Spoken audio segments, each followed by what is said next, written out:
Will the Yankees avoid an L4 tonight in Detroit? Will the Dodgers dust up the Twins in Minneapolis? Find out now on MLB Bases Loaded.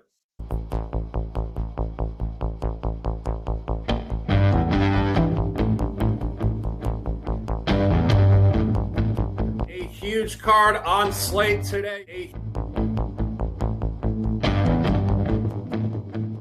15-game card. It's us versus the bookies. Bases loaded, high noon. It's going to be a showdown. On a suddenly not so casual Friday, the buy hat is engaged.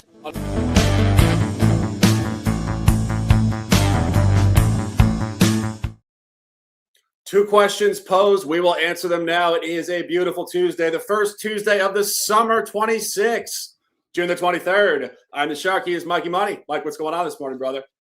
Shark, sometimes the best part of the show is when you and I are texting afterwards about some of the things that we talked about, and it makes me chuckle. We laughed a little bit yesterday about a couple of spots, but how about them unders? If you guys caught the show yesterday, we said, boy, oh boy, please give us some unders. And in fact, it was 11-1 to the unders yesterday. And how about this for luck? The only game that goes over is a game I love the under was them White Sox Guardians, Sharks. So will that continue today? I sent you that message about how the stats analysts are talking about, well, back at the end of May, they changed the balls around. And you and I laughed about that too and said, dude, we talked about that on the show in real time, like 2 days into the changing of the juice balls. And I can't wait to see what we're going to uncover today in the realm of Major League Baseball, Shark. How you doing? Yeah, I mean, we were talking about it, as you said. I mean, 11-1 to the under. We're looking at these reports, these scientific studies of the baseball suggesting they're wound differently, they're bigger, there's more pop. It didn't matter yesterday, but maybe it will matter today. One of the beautiful things about baseball, of course, is we get to do it again. Another successful card yesterday. If you guys are in the chat on the East Coast, it is lunch hour. If you're on the West Coast, get your coffee and get ready to dominate. Full card, 15 games, and we are not waiting around on a suddenly not so casual Tuesday in the summer of 26. Let's get down to business. First game on the card, 4:07 in Toronto. This is actually due to the World Cup playing a game at 7 o'clock in the region to avoid traffic. Good on you guys, Toronto. Logistically intelligent. You get Shane Bieber against Peter Lambert. Mike, you've been looking at Lambert all year. Bieber, first start of the season. What's going on here? Yeah, you know, it's funny because we've talked about some of these players coming out there to start the season. If they start mid-season, they seem to have had some really great performances out there. The thing about Bieber, though, for me is like his Guardians days, I think, used up the best he had out there, and Toronto brought him in. Toronto making some wholesale changes with SWR as well here. But, you know, I looked at this game. The thing that popped out to me is you've got some pretty significant cash coming in with 71% of the bets on the Blue Jays. Then you look at this total, and it's sitting at an 8.5, and it kind of reminds me a little bit. Yes, I think Lambert shoves. I was a little disappointed. Yesterday, I told you guys that under with the brown spot there, this 4-2 final made a lot of sense. Today, I like the over. Today, I'm going to go with a little trend that's been working for me, and that is afternoon games in Toronto have been going over the number. So 8.5 minus 104 with a strong lean to the Astros at plus 118 to kick our afternoon action off, Shark. Yeah, I wouldn't disagree. As you said, pitchers duel last night. It was Dylan Cease. The guy's consistent. You know, what is not consistent is Shane Bieber. We have no data for this guy this year. His last appearance was in the World Series. He did feature in the playoffs significantly for the Blue Jays. Did have a relief appearance, I believe, in Game 7. But, you know, you look at what his listing in the injury report here is. It's not exactly comfortable to back. Shoulder inflammation, 60-day IL. Now he comes back, and I agree. 4:07 is what I like to call off grid, off schedule. You know, it's not where these guys are comfortable. You're going to see more runs in this game. We're not going to wait around and go into too much detail on this. It is anecdotal. 4:07 on a Tuesday is not regularly scheduled programming, to put it mildly. But take the over in this game, and we will keep it moving. Night card tonight, 14 games. First one, we are going back to Tampa Bay. Game 2 of this series, Rays-Royals. Luinder Avila at Shane McClanahan. We said it last night. You're going to see a pitcher's duel, and we said the Royals. We got 2 for 2 in that one. 2-1 Royals. Game 2 of the series. Mike, what's going on here? Yeah, great under yesterday. What a battle, what a game, what a process out there here. The Tampa Bay Rays should absolutely be in bounce back spot, though. I'm not going to necessarily buy into this Avila cat just yet. I mean, he can go out there and earn himself some opportunity, but he's only started 5 games. He's gone 37 and a half innings, 37.2 innings. He's got 33 strikeouts out there. Doesn't wow me. I think this is another under spot. I think this is a good Tampa look here, but I do want to get behind the McClanahan bus here. He's been a guy that's been firing for us on the season. And, when you look at the number, I can validate this. I can justify this. We see inconsistency with the Kansas City bats. We don't see a lot of success from Kansas City's perspective against Tampa Bay. You talked about it yesterday. They don't see each other that often anyhow. And Avila McClanahan matchup, I like Avila. I'm sorry, McClanahan. I hope that's not a Freudian slip. So I'm going to go with Tampa Bay. I'm going to lay the run line on the first 5 innings at -0.5 for Tampa Bay. I think this is a strong advantage pitcher duel at the home friendly ballpark with run suppression. We also talked Nerfy yesterday, but I'm going to go Tampa Bay -0.5 first 5. Yeah, Mike, I hope it was a Freudian slip because the buy hat is engaged. And, I'm going with the Royals. I'm going +1.5 though, so we could middle this market. I think you're going to see a 1-run game, and you can get +1.5 at -122, which I like as a price point. I like this hat, and we're talking about these pitchers. You have to look at both pitchers in really a point of excellence. Shane McClanahan is 6-0 at home, and Avila, as we said in his last start, is a road pitcher. This guy's a rookie. He's looked absolutely terrible in Kansas City. It's outdoors. It's hot. He's from South America, Latin America. He's clearly just not comfortable there, but he's 3-0 on the road. And we told you in the last start, he was going to go into Washington and completely shove. I think he's going to do it again. And I think you're going to see really just an effective market movement for Kansas City, which brings me to the next point in terms of market movement. Let's talk about where these teams were supposed to be back in March in the futures market. Kansas City was projected to win 82.5 games this year. Tampa Bay was only projected to win 77.5. That was fascinating when I read that this morning. Kansas City actually projected for a better season by the books. That is not the case right now. Kansas City is 13 under 500. The Rays are 11 over, but the Rays are only +7 in run differential. And I think it continues to come down tonight. And when I was looking at this before, something just piqued in my mind. And I was friendly reminded actually by myself that 3 years ago, Mike, I was literally like in my kitchen and I was like, wait, what did the Rays do 3 years ago? I had to go back to their schedule. 2023 Rays, ladies and gentlemen. They started the season 13-0. They were 27-6. They were 51-22. They started 21-3 at home. I remember it vividly. Everybody in the world thought they were going to win the World Series, and they finished the season 48-41 in their last 89 games. Completely came down to earth. So this is clearly on brand for the Rays. They're a month 1, month 2 team, then they come down, and this is where I really do think it will come down continually tonight. Final point on this: this is a terrible spot for McClanahan. He's coming off of 3 straight road starts. At Miami, loss, 2 on the West Coast, both pedestrian, at the Angels and at the Dodgers. Didn't make it out of the 5th inning in both. Really clustering earned runs against. This guy's been on the IL for a while. He missed all last year. I think there's fatigue, and I think the market is a sell point for the Rays. I'm giving you guys +1.5. Mike talking some Rays. I don't disagree the bounce back is real, but I do think, guys, really key into that 2023 season for the Rays. I remember I was doing a different show, and everybody in the world thought I was insane for telling them the Rays are market capped when they were 30 games over 500 in mid-May. This is a market cap for the Rays, guys. The Rays are going to lose 60% of their games the rest of the way. You heard it here first. Mike, that is that for that one. And any more thoughts? Hot take. Clip it, baby. I'm telling you, 60% the rest of the way. Let's keep it moving. You guys are in the chat. Keep the chat rolling with us, guys. We see you guys not necessarily engaging right now. It's Tuesday. It's the summer, guys. It's hot out. Please talk to us. We're talking to you, and let's keep it moving. Next game on the card, Tigers, Yankees in Detroit, game 2 of this series. Carlos Rodon at Casey Mize. Saw it last night. Garrett Cole took a loss. Now Rodon on the bump. Mike, what's going on here?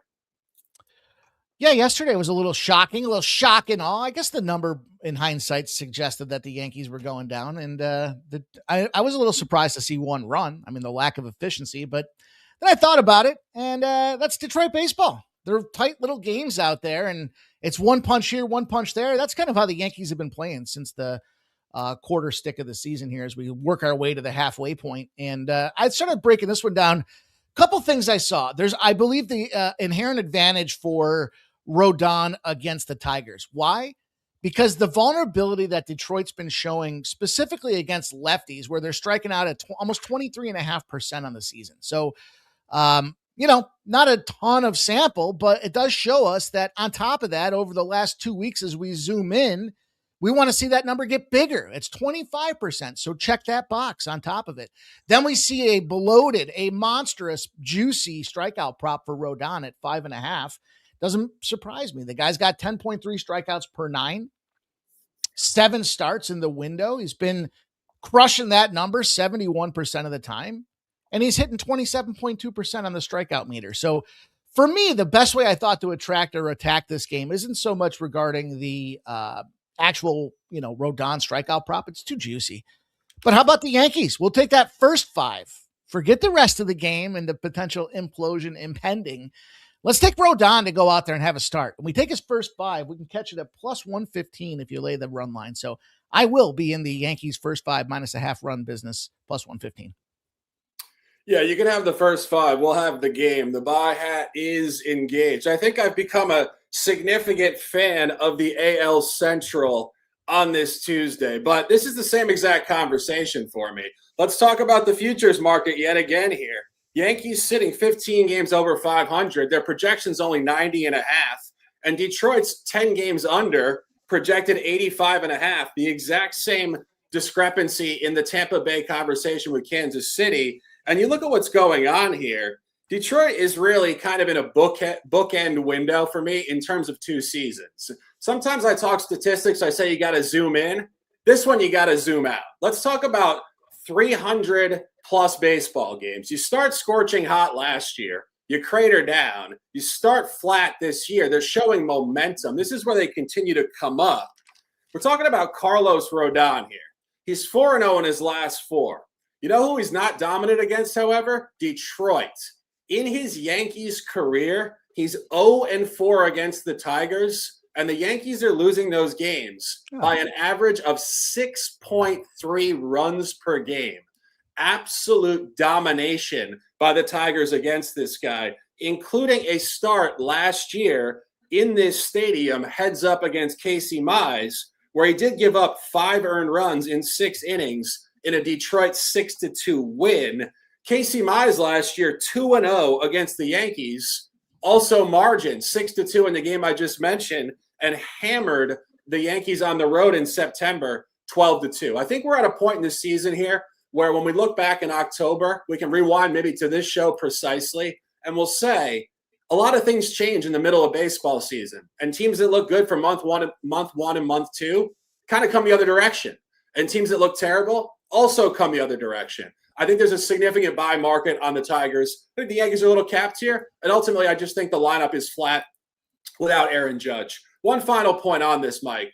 We saw this last night, and I want to talk about this.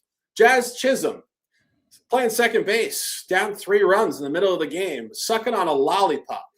This is not listening to the beautiful rap song Lollipop from Lil Wayne in 2008. This is lackadaisical contemporary baseball from the Yankees. What on earth is this guy doing? I didn't expect to hear a lollipop shot out there, but yeah, he was certainly licking it like it was a lollipop, because in fact it was, and it made me scratch my head out there. But I'll say this, with regards to the trends and the stats and the team comparisons, you can't argue that the first third of the season, the Yankees were garbage. So the fact that they're coming to form tells me that this is going to be sustainable for some time to come because they started so poorly. But here's the thing that you have to look at, and you might look at this line and say it's short, and I get it.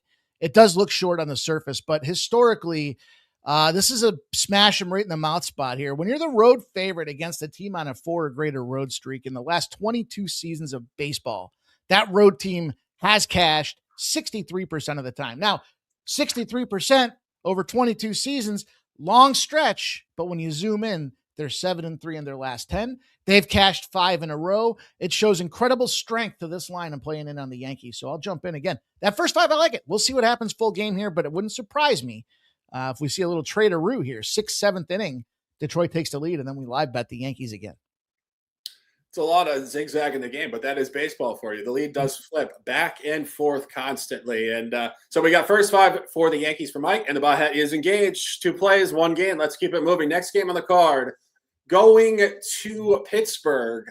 1 of 2 series openers tonight. Actually 3 due to a rainout last night in Queens. But this is a scheduled opener tonight. Mariners at Pirates. Mariners traveling cross country here. Kirby at Keller. Interesting dynamic. Mike, any thoughts?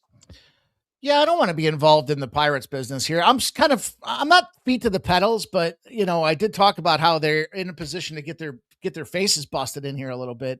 An interesting number is in the month of June, if the opponent had more than 9 hits the previous game, the Seattle Mariners are 11-1-1 to the over. So on the surface, yeah, I get it. It makes a lot of sense. And then we start looking at it. It's funny. I will save the Skeens stats for the Skeens day, but I pulled up some really impressive numbers when Skeens is out there mowing everybody down. And it goes back to what we've talked about. It isn't Skeens day, though. It's Jorge versus Keller.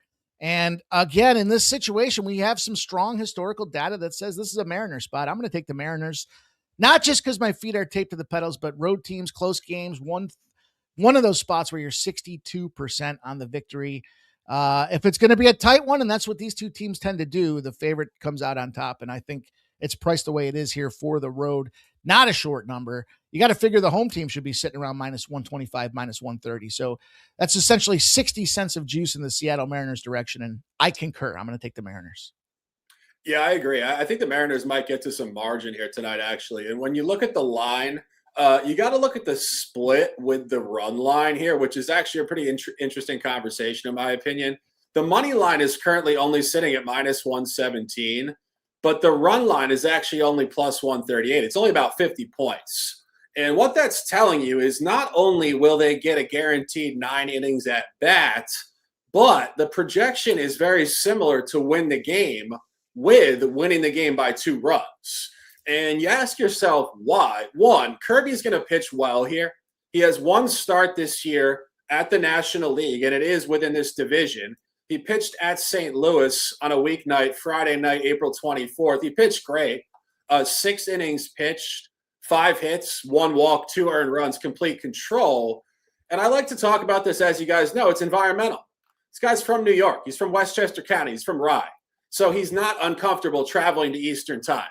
He likes it, in fact. He will be ready to go. And you can't make that comment about Mitch Keller in recent history. Mitch Keller is a lost cause, if you want to maybe go that direction. I think he might get moved at the trade deadline. This is just really the end of the road for this guy. Look at the last 7 starts for this dude. 6 earned runs, 4, 7, 6, 1, home runs all over the place. Last home start against the American League, 10-9 win. He was actually favored in the matchup, so the Pirates were supposed to win the game. He was awful. 7 earned runs, 10 hits against in 4 innings. This is a significant advantage for Kirby and the Mariners tonight. And Mike, this is one of your 20. How many losses did you say that the Pirates were going to have before the All-Star break? This is one of 20. 20, right. We got to start that number. They got to go on a massive losing streak here for me to be able to cash that bet.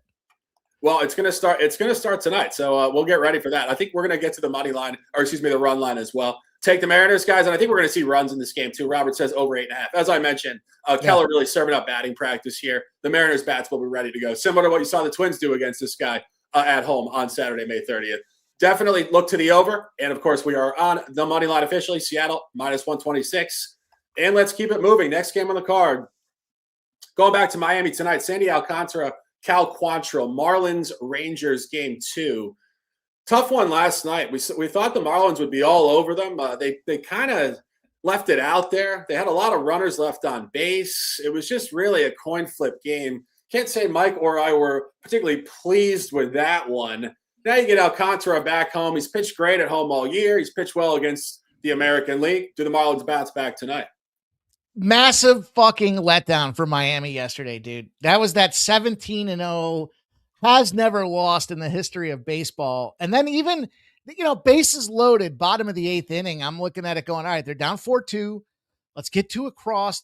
I mean, there was 3 different times that Miami should have come out there and stomped on that game. In the first 5 innings, they're down 2-0. It just made me sick. Now they're playing these bullpen games here. And, Kumar Rocker, part of the thought process I had was Kumar Rocker is going to throw his nuts up right away. And instead, no, he gets an opener and then he trots in there. I don't know what the psychology is of being the first guy to throw a pitch against having somebody do it for you here. And the Miami Marlins just couldn't recover. But I think today with Quantrill coming out here, it's going to be his first start because they've got some injury issues going on out there. And this Miami tag is super inflated. So the question becomes, how do you get there? And I think you got to look back at, it seems like, sometimes common threads in these caps here, but the first 5 sitting at -110 to lay the run line for the Miami Marlins. I get it. It makes sense here. I think the Marlins come out there and handle business. I think Sandy has himself a nice day on top of that thing here. And,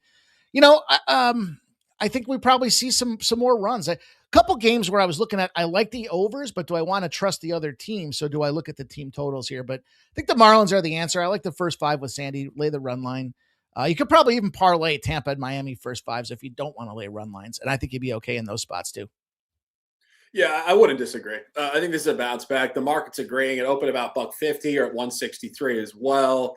You look at Sandy this year at home against the American League. As I said, very good. One isolated poor start against Baltimore in early May. Not entirely sure if that was what that was. He was coming off of back-to-back starts at the West Coast. He had just pitched at San Francisco and the Dodgers, came home and was very uncomfortable. Other starts in this window, however, complete game shutout against the White Sox. I mean, we were talking about that, I believe, early April. At that point in time, we actually had no idea if who the White Sox were. So for him to ace this version of the White Sox is actually very impressive. And he did beat the Rays in his last home start. Also equally impressive, 7 innings, 1 earned run. So I would agree. I think the first 5 is the best look in this game. I haven't gotten there officially, but do not go near the Rangers tonight. And we will keep it moving. Next game on the card, divisional baseball. Going back to Washington, D.C. tonight. Jesus Luzardo at Zach Littell. Told you guys last night I thought the Nats would get him. Foster Griffin is the gift that keeps on giving. Now you get Jesus on the mound. Mike, you were channeling a little Jesus energy yesterday. Does it translate to the man himself on a road mound tonight? I don't know. Luzardo to me, there was a little rain delay yesterday, so that did kind of compromise things a little bit. They pushed that game back about an hour and a half or so. In terms of pitching, I think is where that game obviously got affected. Luzardo does have a nice little 26.6% strikeout rate. He does have that 10.2 per 9. But he's not getting the number. The thing is, he's not throwing the Ks. He's not punching anybody out. He's gone under his 6.5 mark 60% of the season this year. So it's a little concerning. Now, the flip side of things here, I will say this, with regards to the Nationals, yeah, they can certainly let runs up. We know that in this stadium, they are one of the most aggressively offensive-oriented squads in baseball. They have been out there putting runs up. They put them up early, and they tend to put them up often.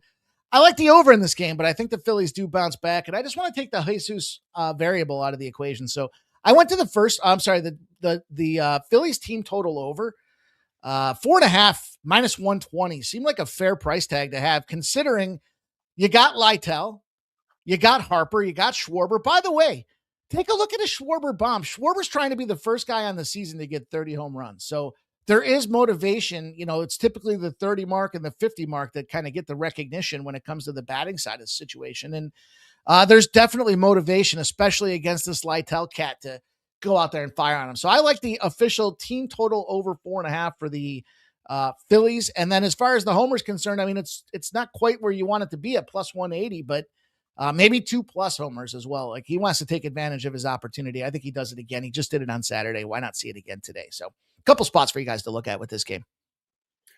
Yeah, I think the best look in this game is probably Washington plus 1.5. You can get that right around even money, so you're not overpaying at all. It's minus 108. What you're looking at here, I think, is a nice bounce back for Littell. Littell's in his 3rd consecutive home start. He's been awful in the previous 2, but both of them were against American League opponents. Go back about a week ago, actually a little over a week ago. He didn't make it out of the second inning against the Mariners at home. 1 2/3, 5 earned runs. Came back last week against Kansas City, equally terrible. 4 earned runs on 4 solo home runs against in 5 innings. So inevitably a bounce back. And I think environmental shift here in the division. And Littell actually did pitch a game in Philadelphia, his first appearance of the season back in March 31st. Took a loss. Did have an opener in that game, but did go 5 innings. Only 3 earned runs, 2 home runs against. Luzardo, I think, will struggle in this matchup. We've seen Luzardo this year actually struggle far more at home, but we've seen Luzardo do this in previous seasons where he flips about halfway through the season, where he's terrible at home. Everybody thinks he won't figure it out. He flips to a great home pitcher, and then in that same window, can't pitch on the road. And if you look at his last road start, he did labor. 4 hits, 4 walks in less than 6 innings at Toronto. And the previous start, also a super high whip. I think you're going to see this. Again, the kind of the theme of this show is the flip, the flux point in the season where things really are going to go the other direction. I do suspect you're going to be buying Luzardo more at home in coming months and selling him on the road. And books do agree. The last time Luzardo pitched at Washington, he was actually favored in the market minus 200. This moved down to minus 165. I see a tight game. I see a bounce back for Littell. And final point on this, the Nats have played the Phillies very tight this year. They've either beaten them outright or lost by 1 run, or it's gone to extra innings. This is a very upstart Nationals team. I'm talking myself into it. I don't know if the money line gets there, but we'll give you guys official. Take plus 1.5. And let's cash. Keeping it moving down the line here. Going to Queens tonight, 7:10. Kodai Senga against Edward Cabrera. Talk about moving parts in this game. The Cubs have had 2 consecutive games rained out, 1 at home, 1 last night. Senga's been sitting around for a couple days waiting to start. And we told you guys yesterday he was ready to shove against fellow countryman Shota Imanaga. Now you say to yourself, does he lose his edge going against Cabrera? Mike, a lot of moving parts. What's going on here?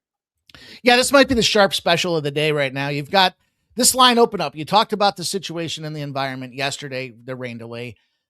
Today, you're bringing these guys back out there. And, you know, the zigzag for me, 49% of the bets, now 83% of the cash on this Chicago Cubs team. And the books are scared. They are absolutely horrified at minus 141 for the Mets, now down to minus 104. They have reached the old panic button, and they're swaying it the other way now, moving this Cubs line down to just around a plus 105 or so. And I think it makes sense. You look at Kodai Senga, you look at some of these spots for this guy, and this is a horrible situation for the guy. He's 0-7. If he's in the favorite role, he's still hanging on. That line was bloated yesterday. It's coming down. They're showing concern, and he's losing by over 2.5 runs a clip. So I think you can get involved here in the Chicago Cubbies. That's going to be a best bet for me, but I like an alternate run line in this spot as well. Don't be afraid. Yesterday, I was looking at the alti on the Mets side of things here, but we have to be fluid like water, as Bruce Lee says, and I will take the Chicago Cubs and look to lay some alti run line. Yeah, I mean, I wouldn't disagree. I think this is really a disruption point for Senga. I think he really was centered to focus in on the matchup yesterday against Imanaga. I think there's an incredible letdown for this guy. And we referenced it yesterday, but the start he did have in Chicago was against Cabrera, where he was terrible. And I think Cabrera will pitch better here on the road. Cabrera obviously campaign 1 with the Cubs coming over from the Marlins. He has looked terrible at Wrigley Field. It's the wind, the weather. He's uncomfortable. It's an old stadium. I don't know what it is, but he does prefer pitching on the road. I haven't gotten anywhere with this game because, as you guys can tell from the conversation, I think there's a lot of movement in this game. But Mike, you said that. What was that? The sharp play of the day? Top play of the day? Clip it. I love it. Let's take the Cubs and let's cash. Like I said, the Nats changed pitchers. Got to keep us guessing always on these shows. I swear. We will revisit that in a few minutes, but let's keep it moving down the line here. Next game on the card, also at 7:10, more divisional baseball. Brewers-Reds, game 2 in Cincinnati. Brandon Sproat at Nick Lodolo.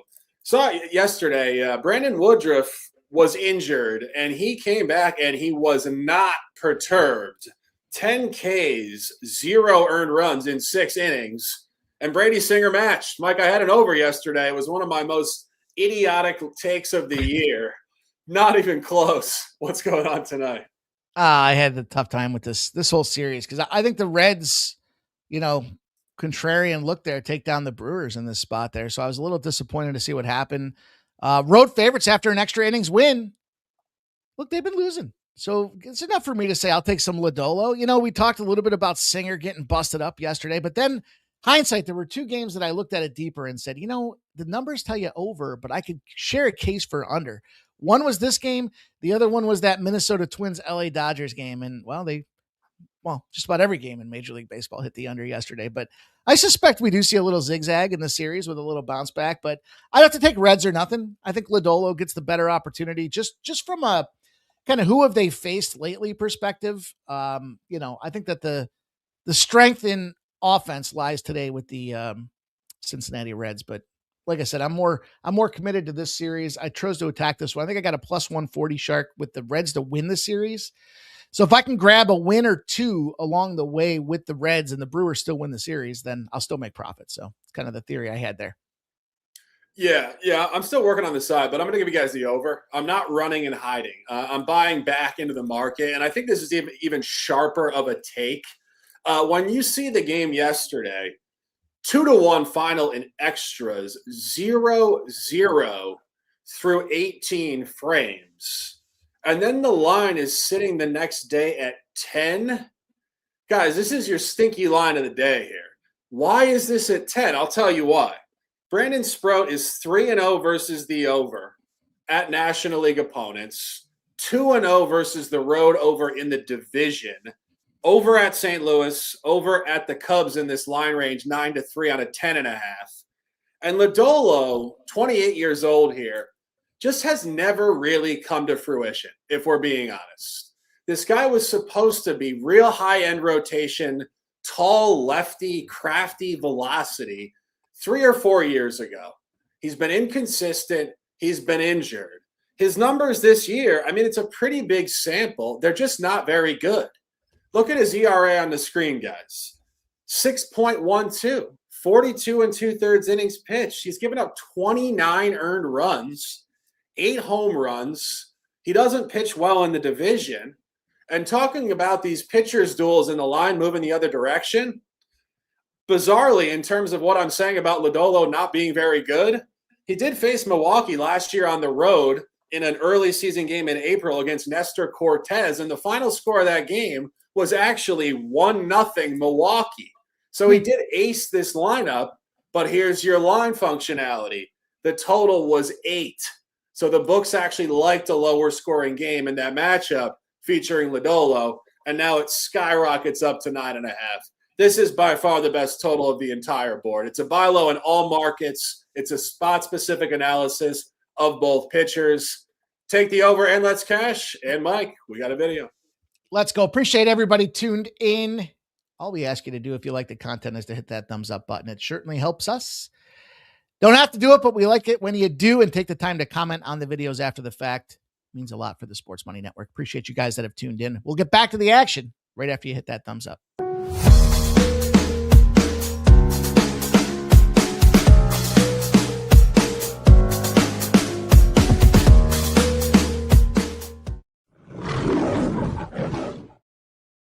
Appreciation is appreciated, guys. If you haven't dropped a like on the video yet, it's a big, big activity we're going to do right here. Take your finger and click the like. Very nice. And let's keep it moving. Next game on the card, final divisional game of the card tonight. We got Cleveland at Chicago Part 2. Talk about a great game last night. It was the only over of the card, as Mike mentioned before. It was epic. It was late. It was bottom 9. It was Sam Antonacci. And it was a great quote after the game from this guy talking about this is a team sport and we have each other's back. I've been talking about the psychology of the White Sox. Clearly, our speculation was correct. It is very good. Now you get Parker Messick at Sean Burke. Mike, what's going on in game 2? Yeah, I think Parker Messick goes out there and handles business today. The thing is, what do you think about the long term? We saw that the bullpen makes sense. AL Central seems to have suspect bullpen situations going on, but I think Messick comes out and shoves early. I like Cleveland to I like this is a zigzag spot. You want to fade the White Sox in a couple of degrees, in a couple of fashions. You look at this thing overall and you start saying, well, from a White Sox perspective, how do we get there on the fade? Well, just fading the White Sox in general here, when the total's between 6.5 and a 10, has shown 65% profit over the last 3 years. In the AL Central, against the AL Central, you fade him. You've shown 63% profit over the last 2 years. So as we zoom in, now the account that you have to make a statement for here is, well, we've seen the pitching get better for the Chicago White Sox, but I still think there's suspect on the bullpen side of things here. I'm going to take this Parker Messick bounce back spot. Parker Messick unders, by the way, 15, 6, and 1. That's a 72% under ratio. So you slap those two together, what makes a lot of sense? The White Sox first 5 team total under 1.5 is -110. And I'll take the Cleveland Guardians to fire back on these White Sox as well. So a couple spots for you guys that I like in this game. Yeah, I'm still working on the side, but we're going the total in this one as well. Guys, this is pretty much what I just said about the previous game, but the other direction. We're taking the under here. This is another stinky line under. And as I said, we're fading the only over from last night's card. It looked like an under until it got crazy late. This will center back to that same projection and be lower scoring. Messick will pitch well, without question. And Burke has pitched very well at home this year in the division. 2 starts, 12 and a third innings pitched, only 6 hits, only 3 earned runs. And I had to, when I was watching the video before of Antonacci after the game, talking about the camaraderie, the flow of the team, I had to remind myself yet again, they had this coach from Princeton who I think is a real top-level psychologist. And I think he's really got these guys competing at a high level. And Burke will be so zoned in on this matchup, actually having lost all 3 times last year to the Guardians. This is a great under, guys. It's going to be a fast-paced game. Not going to be long-winded on it. Our guys in the chat say White Sox money line. I don't have the hat on, but you know what? You can talk me into it. Maybe I'll get there this afternoon. Mike, any further thoughts? Shark, I have a famous saying about my Philadelphia Flyers. I don't know if you've heard what it is or not, but I'll share it with you. They're too stupid to know they should lose. And what happens, and what I mean by that is you don't quite have the pieces, but you're fighters. And then you get down to the end of the season and you're battling for a wild card position. And then you get in the playoffs and you don't go very far because you don't have the pieces. And the following season, this is where the too stupid factor comes into play. You end up with a 15th or 20th overall draft pick where you should be maybe a top 5 or a top 10. Now, there's 2 Sox teams in baseball. The difference between the Chicago White Sox and the Boston Red Sox, what do you think it is? Everything. The Chicago White Sox are too stupid to know they should lose here. You need batters, boys. You got the pitching staff. Start throwing some games. The Red Sox already realized their season's over. They're not trying at all to win the game, but we'll talk about that in a minute here. Go out there and take some L's, White Sox. Help yourself out. Get some bats in that minor league development program so that you can be a contender in 2 or 3 seasons. Stop being Chicago's little sister. Hot take.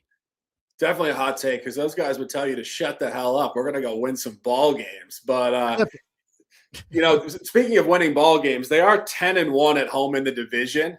And we've seen this. They're just relentless. I'm talking myself. I think the White Sox win the fucking game. Anyway, take the under. We'll revisit that later. But, Mike, dropping some heat on a Tuesday. And let's keep it moving. Stay in the center of the country here. Dodgers at Twins, game 2. Justin Robleski at Kendry Rojas. Dodgers laying a bundle here, -181. Mike, here we are again. I just can't figure out the Dodgers on these prices. What do you have here? I don't really have much at all.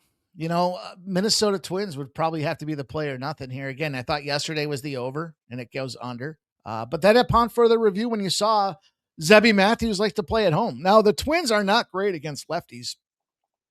They're losing at about a 69% rate the last couple of seasons. So there's definitely some merit in the first 5 to get behind the LA Dodgers. I guess the question just becomes, is this the price tag you want to do it with here?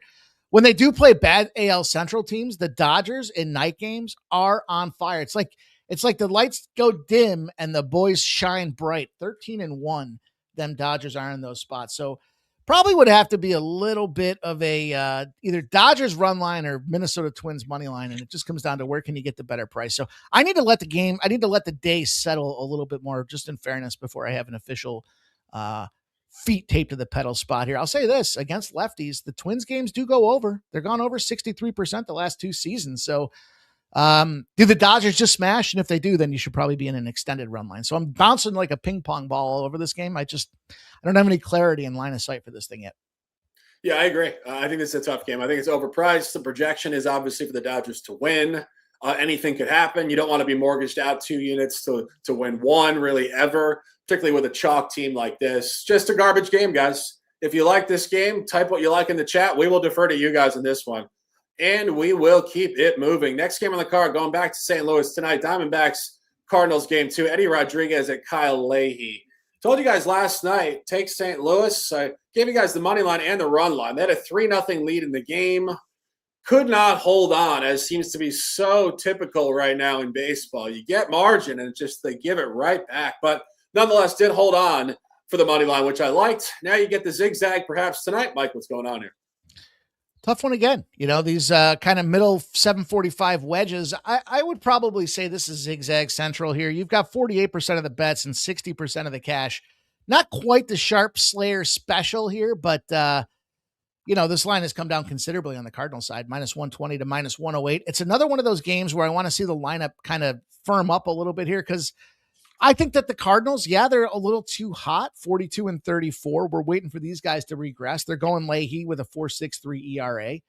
Erod on the other side, is he too hot? I mean, 39 and 39. I'll tell you what, I'm going to take the Diamondbacks. I'll make it official.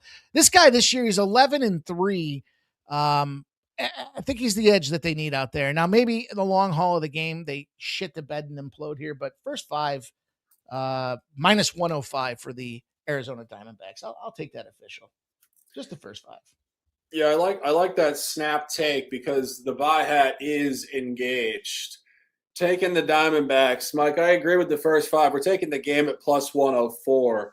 And it really is what I said. I think this is a zigzag series. And as you said, I think that the Cardinals are overvalued here, sitting 42 and 34, barely in the plus in the run differential. People would say, well, Shark, yesterday you told us you want to sell the Diamondbacks. They have a shit run differential as well. They do.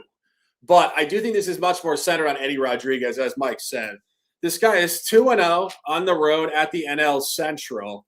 And Arizona's coming in here on a 3-game losing streak, which really is a very center point statistically for this team this year. They're 5-1 this season, coming into the next game off a 3-game losing streak. So 3-game is kind of their market cap point in terms of losses. And something I found earlier, which I really love for this handicap, if you guys remember yesterday when I told you to fade Merrill Kelly, I told you there was a very specific pattern with Kelly losing at home, getting rocked against the American League, and then traveling to the NL Central and losing again. Eddie Rodriguez actually has the polar opposite pattern. Within that same window in these same games and series, Eddie Rodriguez actually beat down the White Sox at home the game after Kelly lost by margin to the White Sox. Then Rodriguez went on the road, the same game that Kelly lost at Milwaukee and beat Milwaukee. And recently, we told you Kelly got crushed at home against the Angels. Eddie Rodriguez just had a blowout win against the Angels, 8-1. Now he goes on the road where Kelly lost last night. He will win tonight. It's actually incredible stuff how utterly 0 or 100 this environment is to buy on Eddie and sell Kelly last night. And Kyle Leahy is actually 0-2 at home this year versus National League opponents outside of the division, losing 4-2 by margin to the Mets, and only won against this division from the West. Most recent start, 6-1 loss against Griffin Canning and the Padres. Mike, if Griffin Canning can come in here and beat Leahy, I think Eddie Rodriguez can get him with potentially some margin. Take the Diamondbacks tonight, and let's cash. See our guys in the chat here. AOD says, like button smash. If you guys haven't smashed it, do it right now. It helps us to spread the content across the internet, and we love to do it. Next game on the card, going back to Colorado tonight, Red Sox Rockies game 2 of 3 this season. Sean Sullivan against Sonny Gray. Mike, last night I had the Rockies. I had gone to bed. I woke up and I saw it. Aroldis Chapman channeling his best version, the blown save on the road. I love to see it. We get another one tonight. What's going on here? How about this, man? It was probably 3 weeks ago. I told you guys this is an under stadium, and the under cashes again last night, man. That thing was 11.5. That sucker was bloated and prime for the plucking here. Congrats to the Rockies. Great follow-up victory there. I had a nice little end of baseball yesterday, so I was happy to see it. Today, though, I got to back Sonny Gray. I got to back the run line. I think Sonny Gray catches the win in this spot today. Just looking at these numbers, like not really compelling, right? At a -1, what do we got? -133 or so on the Boston side. It's not terrible, but that's kind of an outlier. Like if you use the standard number, if you use like the consensus look, it's around -160. So it's not fair to say, okay, I'll take a -133 when what's the book? Is it Kalshi that's got, oh wait, I'm sorry. I'm looking at the wrong game. There it is. -150. That makes a little bit more sense. See, I was trying to be modest. I was trying to keep it real out there and make sure that we use a non-outlier number for everybody. But I still think in this case here, it is the Sonny Gray gets the win. I know that's not a popular bet when you're looking at Coors, and that's why the price tag's sitting around +135 or so. He should go out there and mow him down, and at the same time, I don't believe in what the Rockies guys are doing here bench-wise with Sullivan, 10.29 ERA. Is there a zigzag? Well, I think we see a couple things that make me feel comfortable. One, solid under stadium, top 5 in baseball. We talked about the Braves Stadium. We'll talk about them in a few minutes as well. But you can't ignore it. Sonny Gray's got a 3. He's got an 8-1 record on the season. So when he gets the lead, they keep the lead. And then Sullivan comes in there with a 10.3. So I think probably the first 5, in fact, if you look at the first 5, it's -0.5 is -120. But I like Sonny Gray to catch the win +135. At Coors. Yeah, I wouldn't disagree. I was looking at it before. Sonny Gray actually hasn't pitched at Coors since 2019. July 12th, 2019. Mike, here's a little trivia for you. You'll probably get this one, but maybe not. Who was Sonny Gray pitching for in 2019? The White Sox? No. One more guess. Okay, I was just throwing that out there because that's your team. Oh. In 2019, Sonny Gray was pitching for the Cardinals?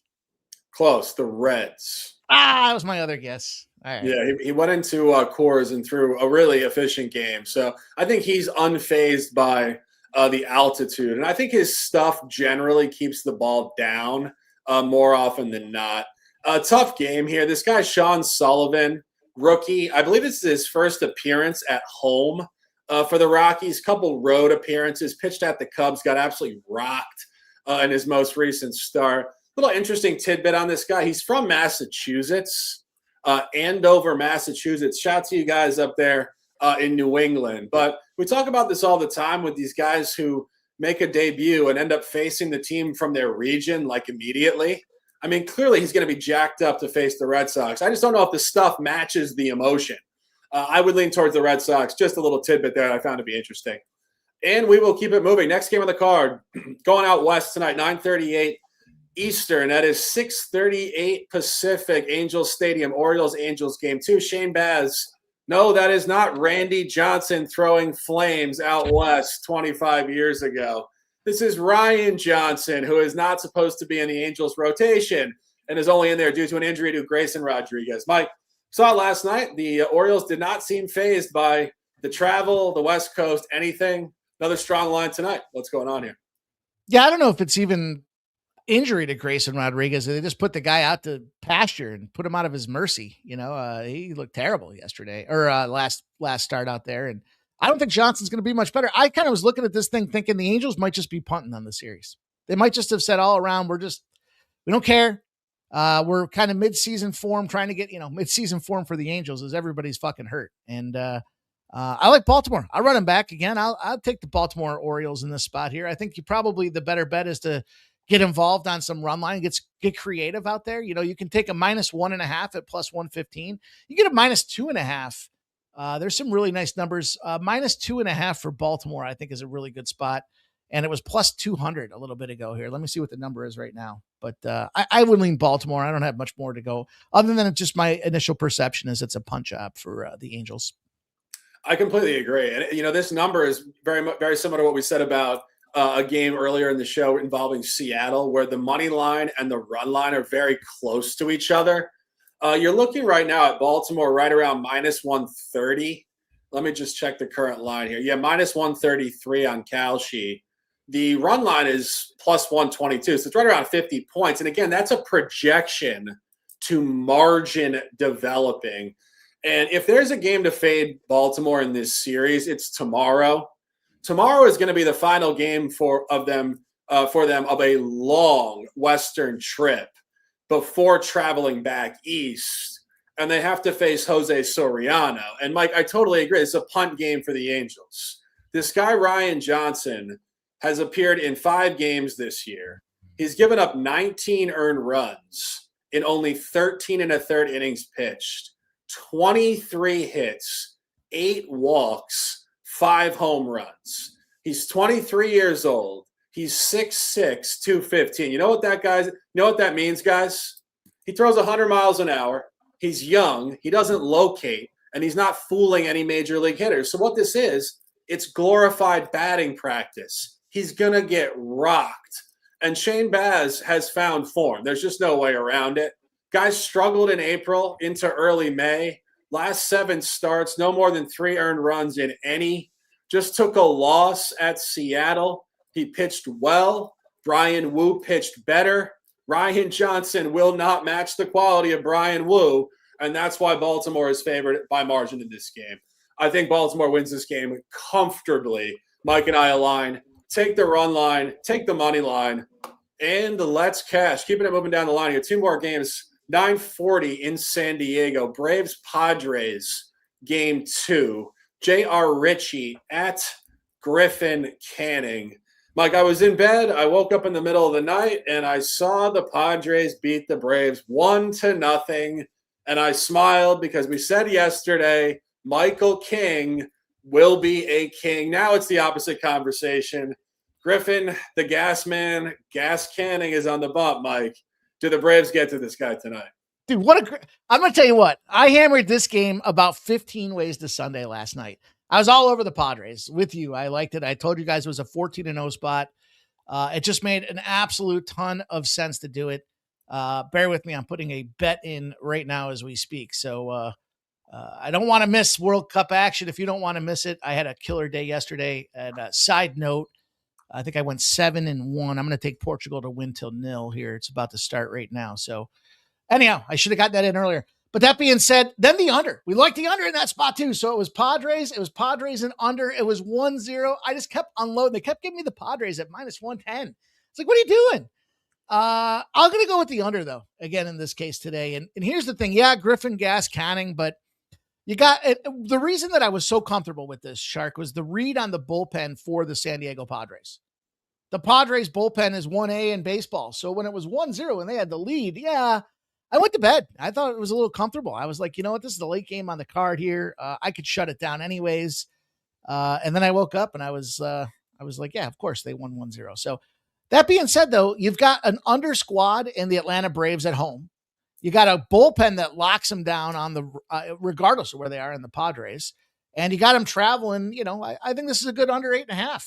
I probably, in this case today, I would probably be more inclined to lean to the Braves just because of maybe a little zigzag factor, but I'm not going to base a cap on that. I'm going to look more at where I think these guys can kind of stun the books. And I think, when you look at the numbers and where the public's coming in, just want to get on. I want to get away from the old public island here. And, when it comes down to the numbers themselves right now, you've got 68% of the cash, 78% of the money coming in here, bets and money, coming in on the Atlanta Braves. That ain't really moving, but guess what? The 8.5s are moving down to 8s. So I'll take an under 8.5 in the San Diego game. Yeah, I'll defer to you on this one. I do not like this game at all. I think both pitchers are a bit of a tough read. And let's keep it moving. Final game on the card, Mike. We said we had 2 series openers tonight. This is the second one. A's at Giants. Aaron Savale at Robbie Ray. I'm dropping it right now on X. I'm writing big time official play dropping. Mike, I don't have a hat for this game, but I have a take. What do you think about this one? Well, I hope that big time official hat looks a little bit like an S with an F slash through it there, because it's a San Francisco Padre spot for me. I suspect that we won't be seeing eye to eye in this. And look, I like the Athletics. I could see the potential proposition in saying from that regard, yeah, the Athletics should go out there and smash. But you know what's been smashing in baseball right now? Both teams off a loss, equal rest, favorite. Over 22 seasons, I know how much you like these 22 season stats, 67% win ratio. But the thing is, you want to zoom in, it's 12 straight dubs. And it's San Francisco. Robbie Ray, he's got himself 5 straight wins in his position today. Left-handed home favorite openers in a series. That's a specialty that we got here today. Win at 65% on top of that. So I'm going to follow these San Francisco Giants come hell or high water. You know I'm not a big Giants fan, and I love the Athletics at plus money. But today, I got to be with Robbie Ray. So do I. Robbie Ray, the dude. He's ready to go. Taking the Giants. I don't know what I had if I did. Giants, turn it up for the Bay. Steph Curry, get in the building. We'll shoot some threes in the parking lot. Robbie Ray will shove. It's going down. And Mike, now you said it. You said he's 5-0 last 5. He's also 6-0 at home. Totally dominant. And, you know, when you look at this team, he really is the only bright spot, if we're being honest. You know, if the Giants really want to sell off at the deadline and move some of these guys, they can get good return for Robbie Ray. I mean, he turns 35 in October. He's probably got 2 or 3 more seasons left. He's one of my favorite words. He's a gamer. He's been around. He's had a lot of injuries. He's fought through all of it. He just brings it, and he will bring it tonight. And you can't make the same comment about Aaron Savale. Aaron Savale is not in good form at all.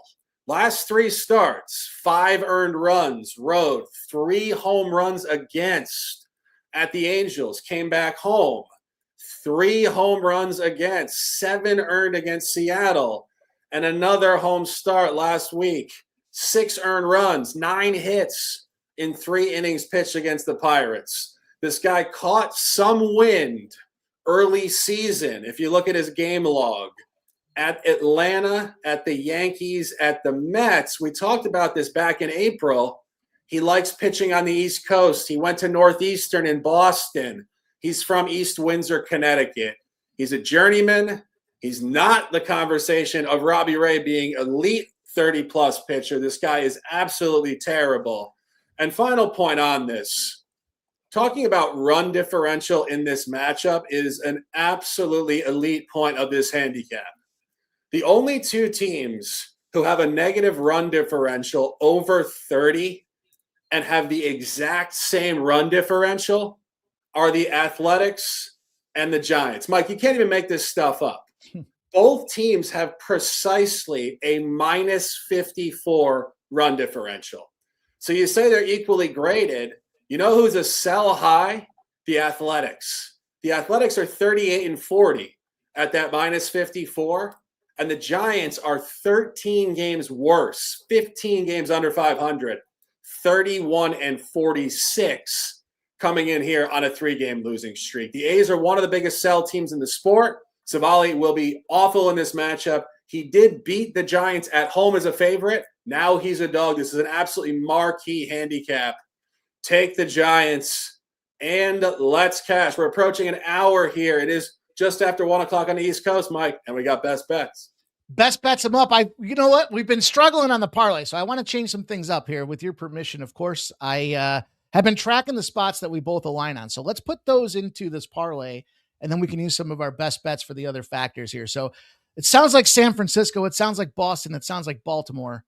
And it sounds like that's plus 365. In fact, I know it is because I just loaded it in. So plus 365 for the alignment pieces for you guys there in the chat. If you're looking for extra plays, obviously, if we like them enough that we're both aligning to make it a parlay play, use your head. That's a great spot to go and fire on. I got a couple other spots though, Shark. I'm going to go with, I'll go with the over 8.5 in this Houston-Toronto game. That's minus 104. I'm going to take the under 8 in the Detroit and Yankees game at minus 114. I like the San Diego under 8.5 at -108. I've got Seattle over 8.5, -110. And then I got a Tampa Bay first 5, Miami first 5, +150 parlay. So I got a lot more totals than I thought I would have here, but that's Houston over 8.5, -104. Detroit under 8, -114. San Diego under 8.5, I say -110. Seattle over 8.5, -110. Tampa Bay first 5, Miami first 5. And then what the fuck? I'll add Philly team total over 4.5, -120. A lot of totals for me. That leaves the board pretty much wide open for you. What you going to do, my friend? Yeah, I mean, I got a lot of stuff here. I'll give you guys probably 5.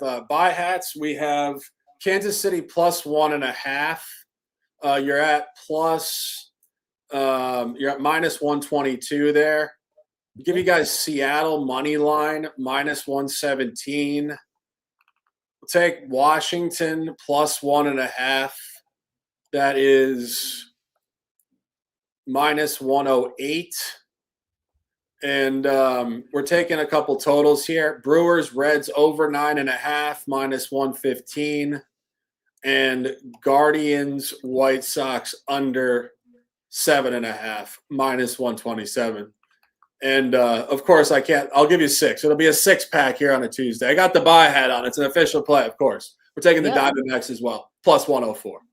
Yeah, I left them. I was looking at that first 5 here, but I left the runway wide open for you today with your buy hats. You had a hot day yesterday, and it's been a great run for us in the month of June. So if you guys aren't aware and you're looking to support the squad, the cause, and everything else that goes along with it, we are live at Winnable. Both Shark and I, the Sports Money Squad, doing our thing out there, sharing best bets with you guys. We share a lot of it here, but you never know when there's going to be live bets that drop and extra content as well for the World Cup, etc. So don't be shy. Go check us out at winnable.com.